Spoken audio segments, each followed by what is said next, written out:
So I want you to think about the last post you made on social media, or like think of maybe the post you made during the holidays, and kind of get that in your mind.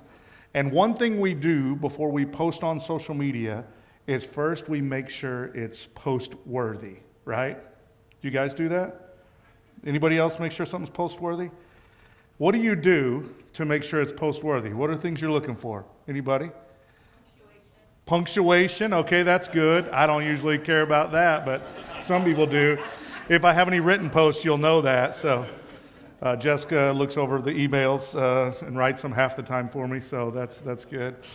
Punctuation, somebody else. What do you look for to that something's post-worthy? How do you know if it's post-worthy? It makes someone smile. If it makes someone smile, okay. Will it affect your job? Okay. Now, what about a picture? What if if you're posting a picture, how do you know if that's post-worthy? Don't pretend like you guys don't spend all kinds of time looking at these pictures before you post them. We do. I make sure that if there's other people in the picture, they're okay. Okay, other people in the picture. That's good, that's good. What was that? How much engagement is it going to get? Anybody else? Looking at a picture before you post it, post-worthy. If it's encouraging. Oh, man, you guys may not even need this message today. Everybody's got the right answers. What's going on in the background? Yes. Heather's big on that one, like, whoa, what's that picture you're taking? How about take it from this angle? Like, oh yeah, I didn't see those dirty socks on the floor over there. Were probably mine. But we do that. It's like we start to think if it's post-worthy. We start looking at the picture and assessing everything, and especially too, like if somebody else does post and they're not as nice as Rachel, to check with you first, and you see your face show up on somebody else's feed, you're like checking it out. Is there any boogers hanging out? Like, is my smiling? What's going on? Like, we're starting to look at those pictures. So here's what I mean. This is our latest post.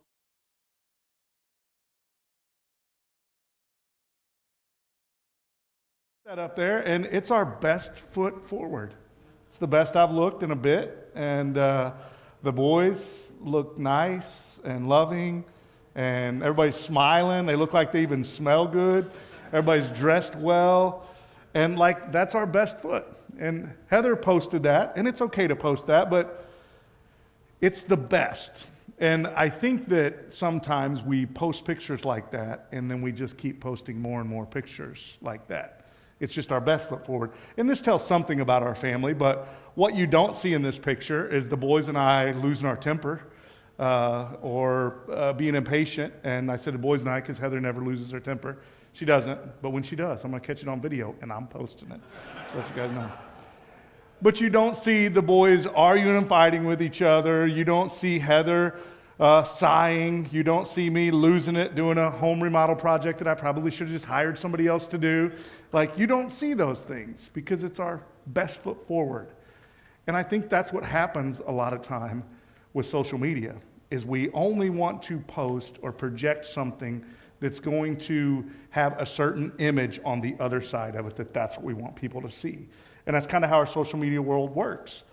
And on one hand, we say, well, of course we want people to see the good sides of us, but I think there's something, sometimes even subconsciously, that runs around in there, that we feel this pressure to present. We got to present our best forward. And I think over time, it's an unrealistic picture of who we actually are, and the expectations super high whenever we start to post on social media. And I think sometimes we don't even take as much time to look over things anymore because we're already so conditioned to do it. We already know what we're looking for. We know that before we took the picture, and now it's going out there. We're already thinking in this way. So as we begin 2026, that's a crazy number to say, we're having a conversation about the online world that we live in. And we say all the time around here that we are becoming human again. Like, how do we learn from the human God, Jesus? What does it look like to become more like Jesus? So we've titled this series, Becoming Human in an Online World. Because the internet, social media, all of this stuff is transforming our lives and creating unprecedented challenges like we've never seen before. So how do we flourish? How do we live in this social media world? How do we push back and do things for the common good in this online reality? What does that look like? So as always, we share good news around here every weekend. I'm going to proclaim some good news today. When everyone only shows their best, we feed the pressure on everyone to only show their best. You see the cycle? Like when we do it and they do it, and we get in this cycle a lot of times in life, well, that's what they're doing, and then that's what we do. And when we only do that, it continues to put the pressure on everybody else to show their best. But when we follow Jesus, we opt out of the fake you pressure of social media and live freely in the image of Christ. That's really good news. Like, if we could truly opt out of that social media pressure, wouldn't that be freeing? I've got some friends who, they don't even have social media. Greg Amelung is one of them. Some of you are like, oh no, I see his social media posts all the time. He's not posting those. Reagan's posting that. She's just having him pose to do a video or something. He doesn't even have social media. Is it freeing? Yeah, it is, yeah. So I'm not saying that you shouldn't have social media. Maybe Greg would say that. I'm not sure. I know that some of us may not just be able to opt out of social media, but just because we can't opt out of social media doesn't mean that we can't opt out of the social pressure, the unintended negative consequences of social media at times. And it's just how it works. Brian explained in week 1, he said, the upside of social media is equal to its downside, which means as many good things that God can do through social media and through us, Satan is there just to do as many bad things with it, and it can be used in that way. So we can't just stick our head in the sand and pretend like, oh, this is just what it is. Like, we have to be aware we have an actual spiritual enemy out to seek and devour and do bad things and use whatever it is that we live in to do those bad things. And one of the bad things that can take place with social media is this idea of this pressure to present ourselves the best foot forward always. And it's just unrealistic to do that. Like, no one's family is actually that cute, happy, or beautiful as the pictures we post. So that picture, oh, beautiful family. We are a beautiful family. Not like that all the time. Dwayne and Lori were golfing, I think it was the day after Christmas, because it was like 75 degrees. And I pull up in the side-by-side. I was still in my pajamas. I mean, Lori's like, you look like you just woke up. I'm like, oh yeah, you don't ever see this version of me very often, do you? You know, it's just like, we don't always look like that. Our life doesn't always look like that, but that's what we feel the pressure to always present ourselves in that way. And the fact that you're doing that, other people doing that, how do we push back against it? What does that look like? So we're going to jump in. Today we're going to look at Paul. He wrote a letter to the church at Ephesus. And in Ephesians 4, Paul's shifting from doctrine to practice. So he's shifting from like, this is what we think about, to this is actually how we live our lives. He's saying, get rid of the old ways, start thinking in new ways, and start living these out. And here's what he says in verse 21 and 24. He says, since you really listened to him and you were taught how the truth is in Jesus, change the former way of life that was part of the person you once were, corrupted by deceitful desires. Instead, renew the thinking in your mind by the Spirit and clothe yourself with the new person created according to God's image in just and true holiness. So, how can a text written almost 2,000 years ago in a non-social media world help us today? How's it going to help us push back against the fake news? I think first, settle your identity in Christ. Everybody say that with me. Settle your identity in Christ. Settle my identity in Christ. Paul says, since you really listened to him, you were taught how the truth is in Jesus, change the former way of life that was part of the person you once were, corrupted by deceitful desires. Change the person you were. Because now, if we're followers of Jesus, we're somebody new. And I think a lot of times our problem is we keep acting who we were rather than living out who we actually are. And I think with social media, Leslie mentioned something along these lines last week, like, what am I trying to gain from social media? And I think that's a good question. That's sometimes what that question is built around your identity. You don't have that settled. If you're trying to gain something, if you're looking sometimes I think people are addicted like to the false life of they're constantly living in a social world, a social media world, and they're having to keep up with this whole social media presence. It's the false you. Like if you're trying to gain other things from that, you haven't settled your identity. The only real place that we get life, our worth, is in Christ. We have value because he gave it to us. That's where our identity is at. Paul reminds us that we can put off the old ways of the earning and competing and constantly against other people and trying to find value in other places, that we don't need likes. We have the best like we've already got. Jesus. He liked you. He loves you. That is where your identity is at. And when you settle that there, that's the first step. We have to settle our identity. And when everyone only shows their best, we feed the pressure on everyone else to only show their best. Cycle, cycle, cycle. But when we follow Jesus, we opt out of the fake you pressure of social media and live freely in the image of Christ. First, we settle our identity. Then once you do that, then you can actually bring your true self. You can begin to live out who you are in Christ. Since you really listened to him, you were taught the truths in Jesus, changed the former ways of life that was part of the person you once were, corrupted by deceitful desires. Instead, renew your thinking in your mind by the Spirit. The reason Paul tells us that we can throw off this and renew our thinking is because it's a choice that we make. Like now that this is the way we think, we actually choose to live into that. Right thinking matters a lot. You've heard the word theology. Theology is a lot about what we think. This is what we believe. Really is important. But thinking correctly does not change anything. What changes something is actually living out the things that you actually think. So if you really believe it, then you actually live it out that way. That's how it works. So talking about becoming human again in an online world, we have to ask, like, the fake yous, how do we push back against that? Because if I'm presenting a fake me, I'm not actually living into my true identity in Christ. So that's a great question, like to just evaluate. Am I the same person online as I am offline? Am I the same person out there as I am that somebody else might be meeting? Because you might not be living your true identity. If you're constantly trying to get approval in other areas of your life, if you're using social media to find some worth or value, if you look different online or in public than you do in private, if those things are happening and you notice those things are happening, you're not finding your identity in Christ. We have to settle that. And it feels like, oh, well, maybe we should have just settled that already. Like that should be one and done. It just isn't like that. It's a decision you make on a regular basis. You can't say, oh, my identity's in Christ, but then trying to find it in other things. So when you're trying to get something out of something else for value for yourself, you're not leaning into the identity of Christ. And you're definitely not able to bring your true self. And just like Paul had to remind them almost 2,000 years ago, we need reminded today, every day, that we have to continue to surrender that every single day. It's why we say, I know it's got to work around me. I choose what I want more. I surrender to God's love. Surrendering to his love is often surrendering to the identity that Christ loves us, like Kara sang about today. This is who I am. I am a child of God. And when everyone only shows their best, we feed the pressure of everyone else showing their best. On and on and on.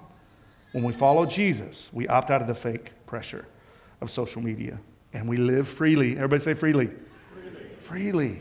Like, I'm not saying life isn't hard sometimes, but I will promise you this. I live freer than I've ever lived in my life. But so much of it is built around the identity of Christ. So settle your identity. You get to bring your true self, which leads to the last one, which is live as if Jesus were you. Look how he closes this out, this sentence. Clothe yourself with the new person. Everybody say new person. New person created according to God's image in just and true holiness. The real you. As a follower of Jesus, this is who we are. Our identity is in Christ. And that means also our identity should look like Christ. When we follow Jesus, when we make that decision, we should be becoming more like Jesus. So 5 years from now, you should look and act more like Jesus. Like that should show up in your life. It's our actual metric as a follower of Jesus. Do I reflect Jesus? Am I learning from Jesus how to love like Jesus so that Jesus can show up in me and I can live as Jesus if he were me? Not Jerry, but me. I'm responsible to live my life as if Jesus were Jeremiah, with my gifts, my passions, my personality. I don't have multiple, I don't think. My true self, with my identity firmly rooted in Christ. And then Paul wraps it up this way. He said, put aside all bitterness, losing your temper, anger, shouting, and slander, along with every other evil. That's a great reminder for me today. We typically think, oh yeah, all those bad things and all the other. He's saying every other evil. Those are bad things. Those are evil things. Put aside all that stuff.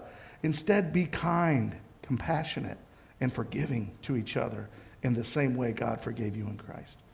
This isn't just about becoming more like Jesus for you.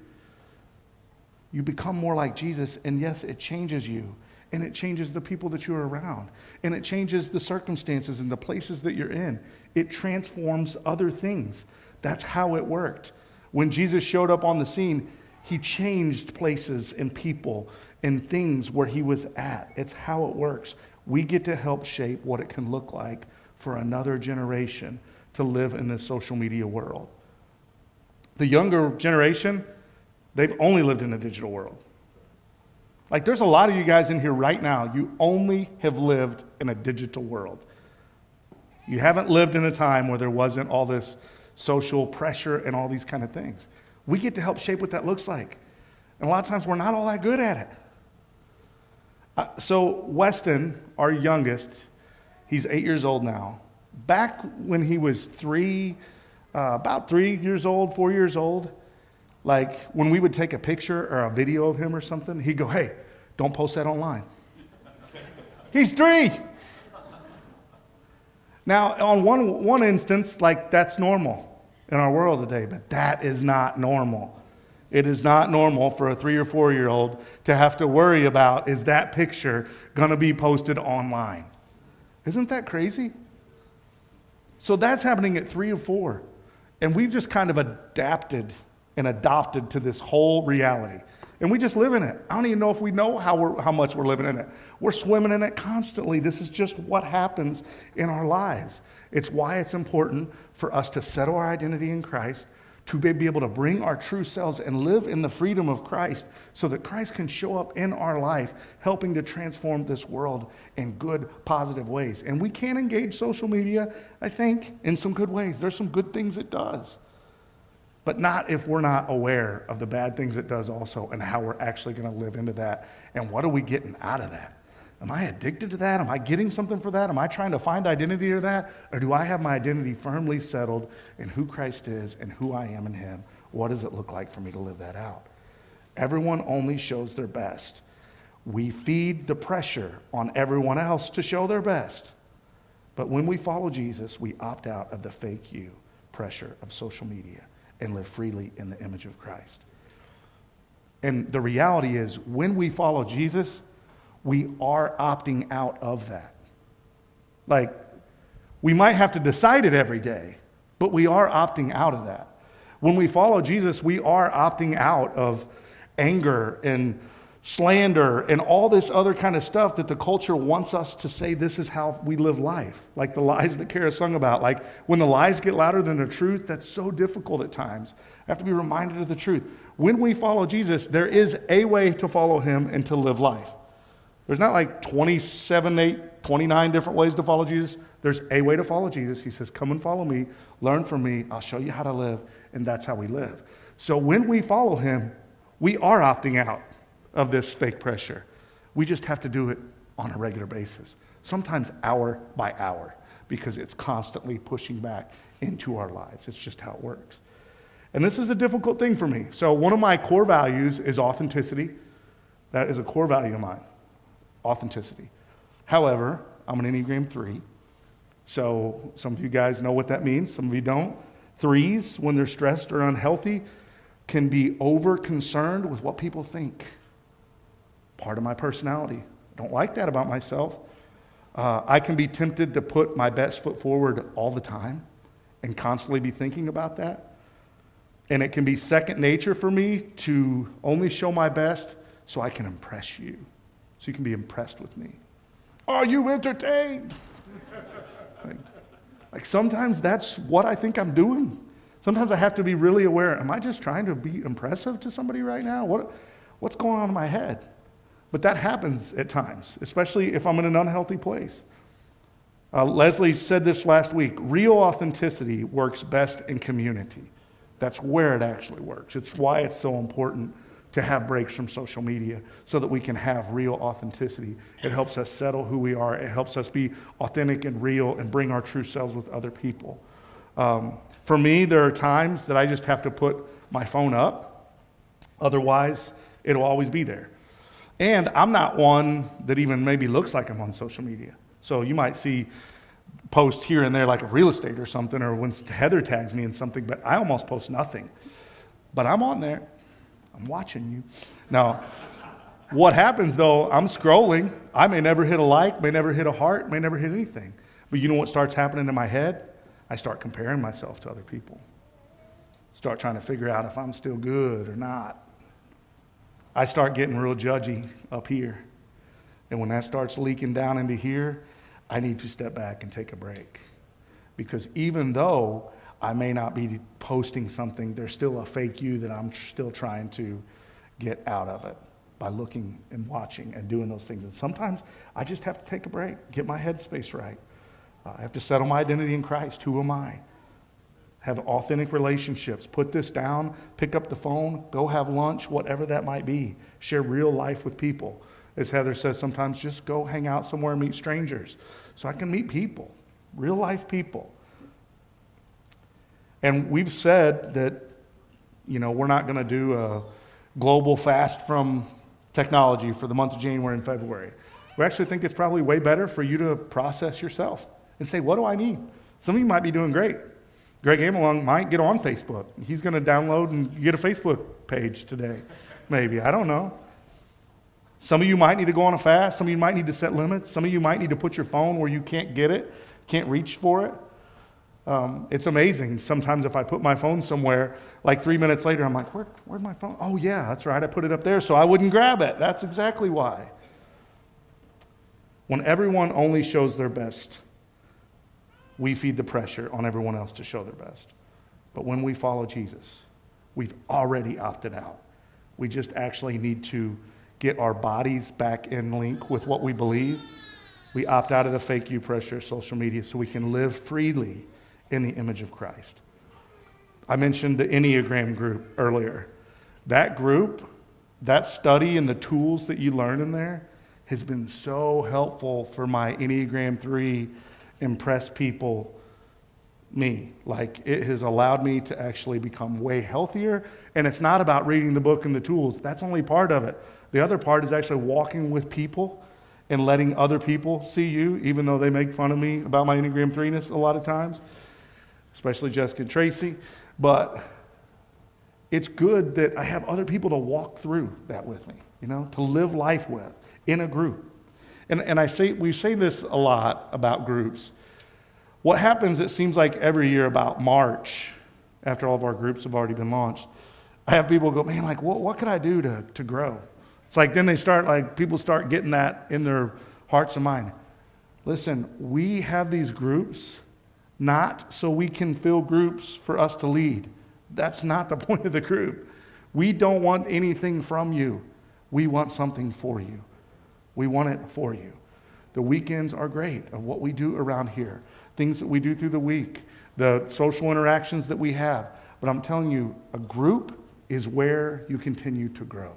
So if you're saying, I do want to grow, I do want to learn more about Jesus, I do want to learn more about what it looks like to actually learn from him how to love like him and live as Jesus.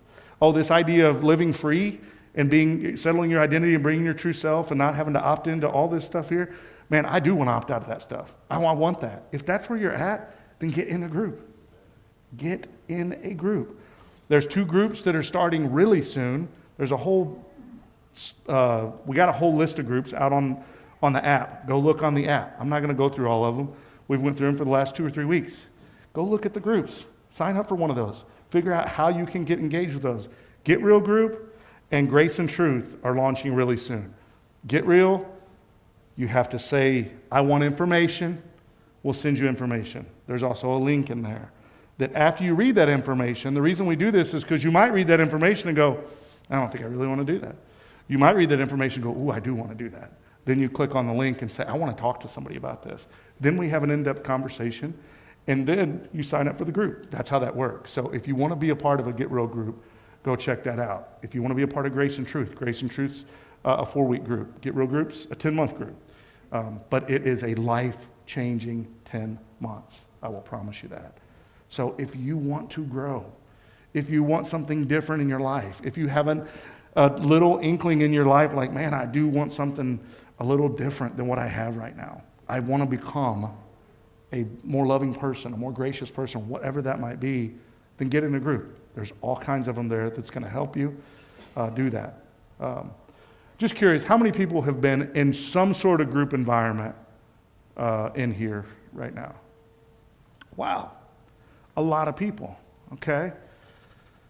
Now, you don't have to answer this question now that you raised your hand, but would a few people say, like, what's your favorite thing? What'd you love about your group experience? All these groups, by the way, except for one, are on Zoom.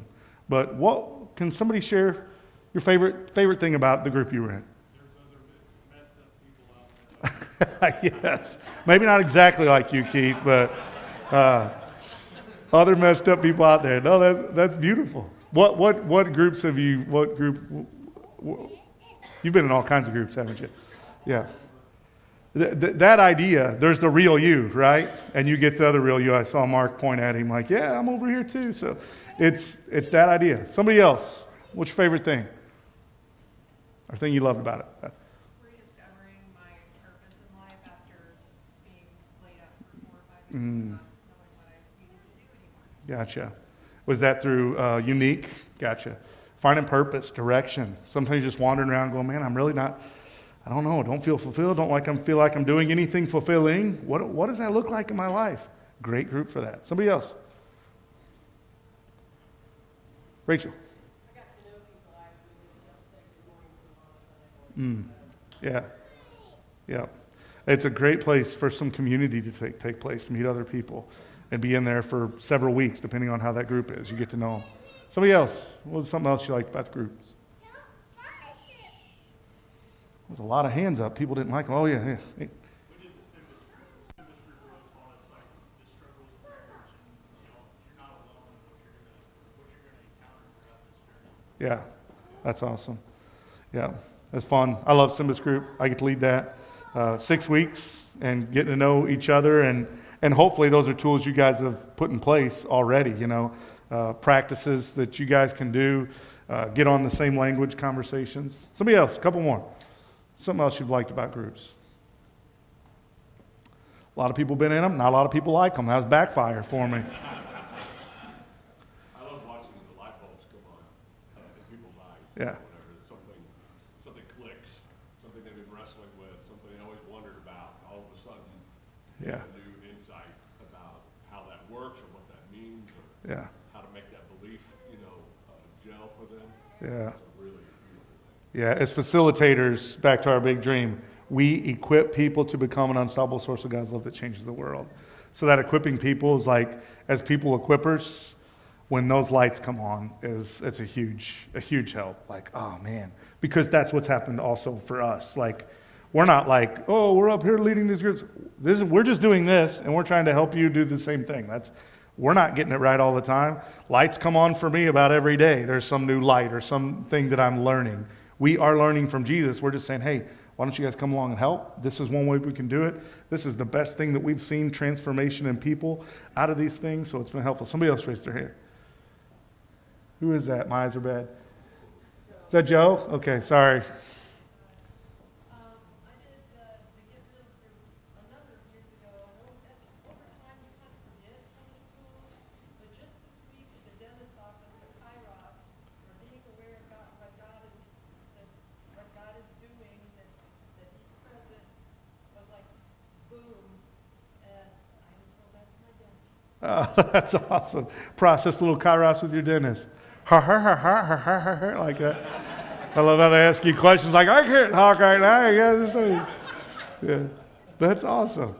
So this is years ago. These are practices that Joe's continuing to do in her life. That's the thing. It's a beautiful thing. This isn't a one and done situation. It's a thing that takes place on a regular basis. So go out there, get in a group. If you're looking for a next step, if you've been around here for decades and you've never taken a step of a group, then get in a group. I'm telling you, it's life-changing. You will love it. We do this for you. We don't want anything from you. We want it for you. But for you to actually have what we want, you do need to get into a group. That's what you need to do. So sign up for that. All those are on the app. If you got questions, find one of us afterwards. And you'll get some face-to-face encounters. Community will take place. It's a great place for that to happen. And in a group, it's amazing how Zoom, you just connect. It is an incredible experience. I just connect with people right away. It feels that way. We've had Simba's group, people that I hadn't really talked to, and all of a sudden we're in a group for 6 weeks.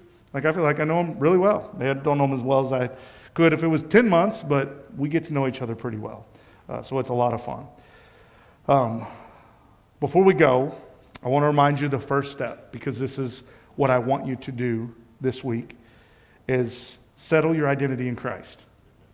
So one thing I think that'll be really good for you every day, you look in the mirror at least once a day. When you start your day, look in the mirror and say, I am a child of God. I am loved by Him. Everybody say, I am a child of God. I am loved by Him. Just start your day with that. Settle my identity in Christ. So that when you go out into this world and you start engaging in other ways, or you're in social media and you're starting to want to pull something out of that for you, settle your identity in Christ so that you can bring your true self and so that you can live as if Jesus were you wherever you go.